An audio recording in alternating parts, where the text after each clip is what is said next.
नमस्कार। आज हम स्पर्श हिंदी से गद्य खंड का पाठ दुख का अधिकार पढ़ेंगे। दुख का अधिकार कहानी के लेखक हैं यशपाल जी। यशपाल जी का जन्म 1903 में फिरोजपुर छावनी में हुआ था। यशपाल जी लेखक होने के साथ साथ में एक क्रांतिकारी भी थे। ऐसे क्रांतिकारी जिन्होंने वीर भगत सिंह जैसे क्रांतिकारी के साथ में भारतीय स्वतंत्रता आंदोलन में भाग लिया था। इनकी विभिन्न प्रसिद्ध कथाओं में से एक कथा दुख का अधिकार भी है। इस कथा के माध्यम से उन्होंने बताया है कि समाज में दुख मनाने का अधिकार सभी को नहीं होता है। तो आखिर दुख मनाने का अधिकार सभी को क्यों नहीं होता है, कौन दुख मना सकता है और कौन नहीं, आइए देखते हैं हम इस कथा के अंतर्गत। मनुष्य की पोशाकें उन्हें विभिन्न श्रेणियों में बांट देती है। प्रायः पोशाक ही समाज में मनुष्य का अधिकार और दर्जा निश्चित करती है। वह हमारे लिए अनेक बंद दरवाजे खोल देती है, परंतु कभी ऐसी भी परिस्थिति आ जाती है कि हम जरा नीचे झुककर समाज की निचली श्रेणियों की अनुभूति को समझना चाहते हैं। उस समय पर यह पोशाक ही हमारे लिए बंधन और अड़चन बन जाती है।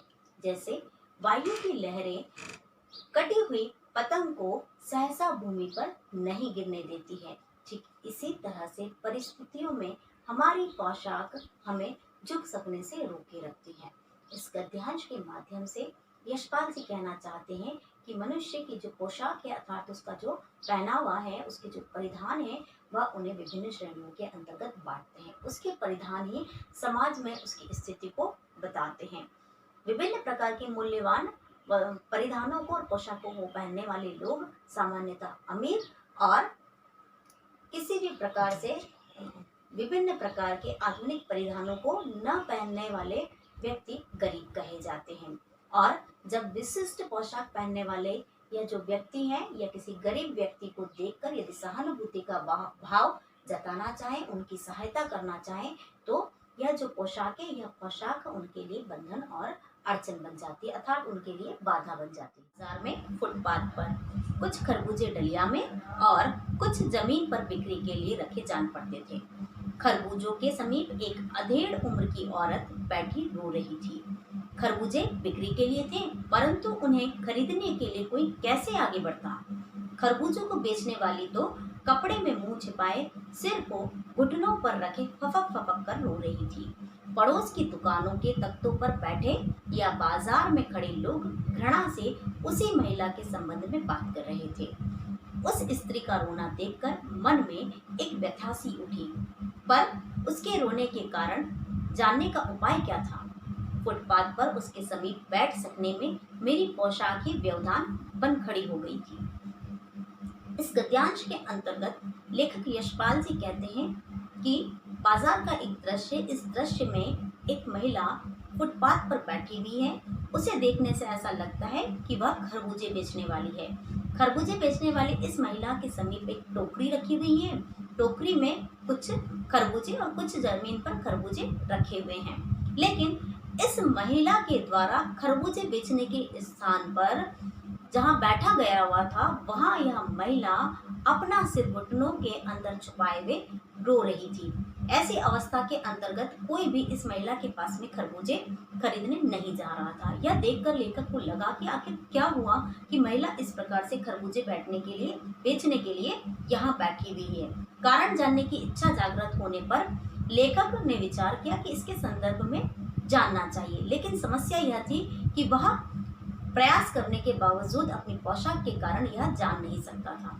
इसलिए उसने बाजार की हलचल की ओर देखा। बाजार में लोग उसी महिला के बारे में बात कर रहे थे।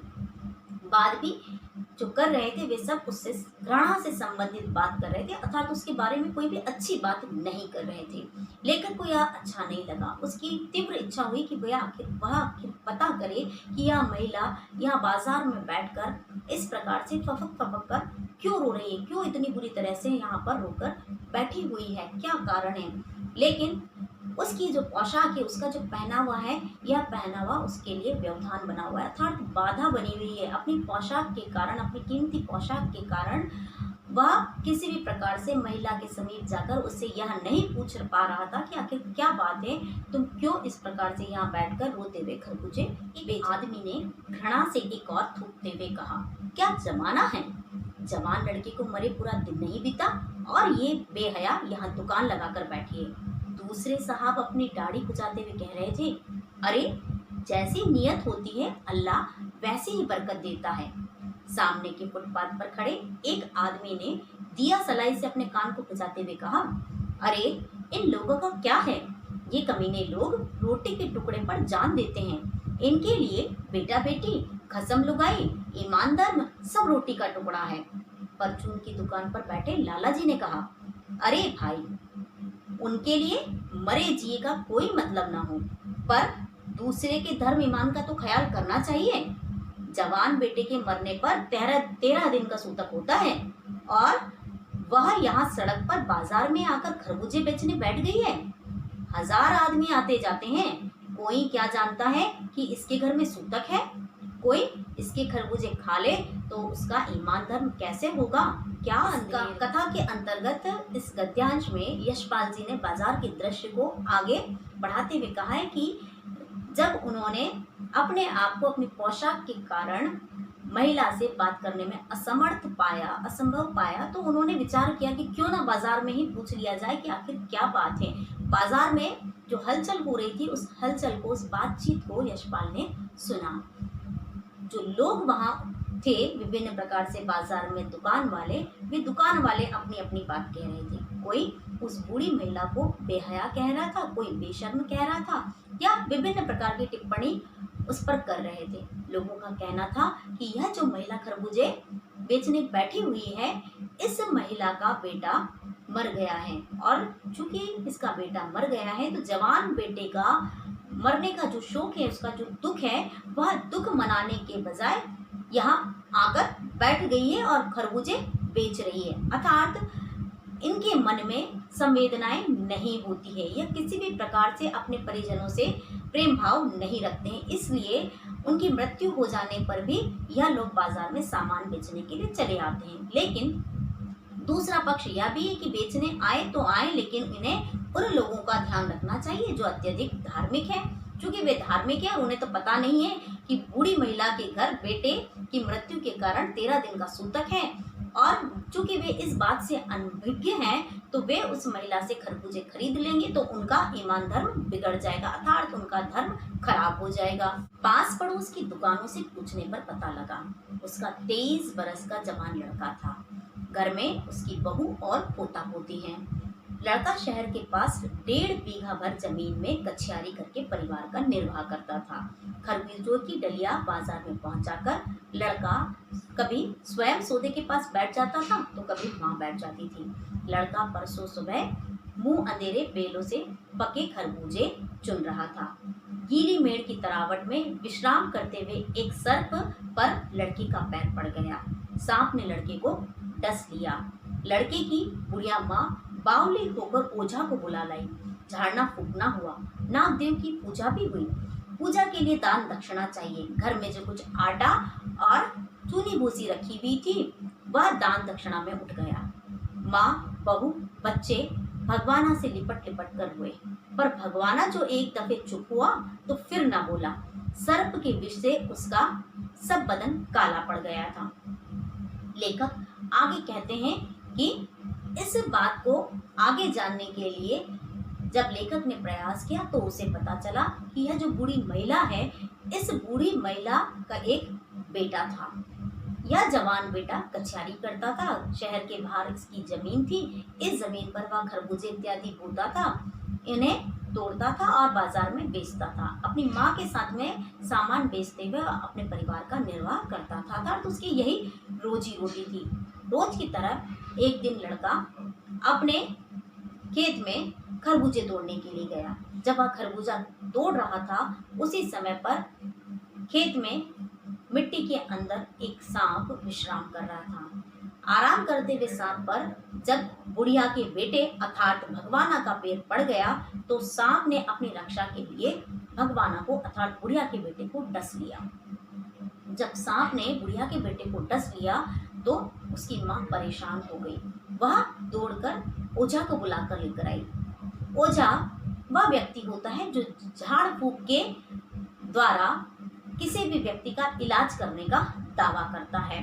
तो झाड़ फूक करने वाले इस ओझा को जब माँ के द्वारा बुलाया गया तो ओझा ने झाड़ फूक प्रारंभ की। झाड़ फूक करने के उपरांत उसे दान दक्षिणा भी देनी थी, इसलिए बूढ़ी माँ ने घर में जो आटा और अन्य सामग्री खाने पीने की रखी थी वह दान दक्षिणा में दे दी। लेकिन ओझा के इलाज का भगवाना पर कोई भी असर नहीं हुआ। सर्प के विष के कारण उसकी मृत्यु हो गई। जिंदा आदमी नंगा भी रह सकता है, परंतु मुर्दे को नंगा कैसे विदा किया जाए? उसके लिए तो बजाज की दुकान से नया कपड़ा लाना ही होगा, चाहे उसके लिए माँ के हाथों के छननी ककना ही क्यों ना बिक जाए। भगवाना पर लोग चला गया। घर में जो कुछ चुनी भूसी थी सो उसे विदा करने में चली गई। बाप नहीं रहा तो क्या, लड़के सुबह उठते ही भूख से बिलबिलाने लगे। दादी ने उन्हें खाने के लिए खरबूजे दिए, लेकिन बहू को क्या देती? बहू का बदन बुखार से तवे की तरह तप रहा था। अब बेटे के बिना बुढ़िया को दुवन्नी चुवन्नी भी कौन उधार देता? बुढ़िया रोते रोते और आंखें पोंछते पोंछते भगवाना के बटोरे हुए खरबूजे डलिया में समेटकर बाजार की ओर चली और चारा भी। बुढ़िया खरबूजे बेचने का साहस कर आई थी, परंतु सिर पर चादर लपेटे सिर को घुटनों पर टिकाए हुए फपक फपक कर रो रही थी। यशपाल जी आगे कहते हैं कि जिस व्यक्ति की मृत्यु हो जाती है उस व्यक्ति की मृत्यु के उपरांत उसका अंतिम संस्कार करने के लिए विभिन्न संसाधनों की आवश्यकता होती है। इन संसाधनों में सबसे प्रमुख कफन होता है। इस कफन के साथ में ही मुर्दा व्यक्ति को विदा किया जाता है। भगवाना की माँ के पास में वह मुश्किल जैसा तैसा जो भी सामान था वह ओझा को दक्षिणा के रूप में दे चुकी थी। अब उसके पास में कोई उपाय नहीं था। जवान बेटे की मृत्यु के बाद में उसे किसी भी प्रकार से किसी से उधार भी नहीं मिला। ऐसी अवस्था में उसने अपने आभूषण बेचकर अपने बच्चे का अंतिम संस्कार किया। अंतिम संस्कार करने के उपरांत भी उसके पास में अब किसी भी प्रकार का कोई पैसा नहीं था। वहीं भगवाना के जो बच्चे थे वे छोटे थे, वे मृत्यु और इन सामान्य रूप से जो दैनिक दिनचर्या है उन्हीं के आदि थे। जन्म मृत्यु से बच्चों को किसी भी प्रकार से अपनी प्रवृत्ति का कोई भी ऐसा संकल्प नहीं होता कि वे मृत्यु जैसे तथ्य को समझे। उनके लिए सभी दिन सामान्य होते हैं। इसलिए पिता की मृत्यु होने के बाद में भी भूख से बिलबिलाते हुए बच्चों ने अपनी दादी से खाने की मांग की। घर में कुछ भी नहीं था। ऐसी परिस्थिति में भगवाना के द्वारा जो खरबूजे खेत से चुने गए थे वही खरबूजे दादी के द्वारा अपने पोता पोती को खिला दिए गए। लेकिन एक और समस्या थी, वह थी समस्या बहू भगवाना अर्थात अपने पति की मृत्यु के विलाप के साथ में बहुत दुखी होने के साथ में बीमार भी थी। वह बुखार से तप रही थी। ऐसी परिस्थिति में उसे खरबूजे भी खाने को नहीं दिए जा सकते थे। बूढ़ी माँ के पास में कोई उपाय नहीं था, किसी भी प्रकार का कोई पैसा नहीं था, भोजन की कोई व्यवस्था नहीं थी। ऐसी परिस्थिति के अंतर्गत अपनी जिम्मेदारी को समझते हुए बूढ़ी माँ ने तय किया कि वह बाजार में जाएगी और खरबूजे को बेचेगी। इसीलिए भगवाना के द्वारा चुनकर लाए गए खरबूजे उसने डलिया में रखे और वह बाजार की ओर चल दी।